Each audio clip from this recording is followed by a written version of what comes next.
मी कोल्हापुरातून आहे। कोल्हापुरात कैद्याचा पोलिसांवरती हल्ला झाल्याचं पाहायला मिळते। रूममध्ये बाहेर जाण्यास सांगितल्यानंतर कैद्यानं पोलिसांवरती हल्ला केला। आरोपी इम्रान शेखला मकोका अंतर्गत त्याच्यावरती कारवाई सुरू आहे।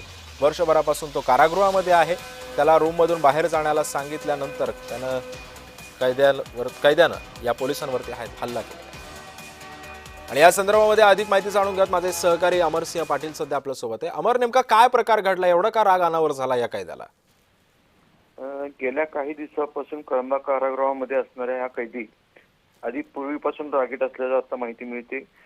त्याचा व्हिडिओ कॉन्फरन्सद्वारे सुनावणी होती, परंतु त्याच्या आधी नसलेले व्हिडिओ कॉन्फरन्सचे नंबर संपायचे होते। त्यामुळे त्याला तेथील असलेले पोलीस कर्मचारी संभाजी कांबळे यांनी जरा थोडंसं बाजूला थांबून सांगितलं।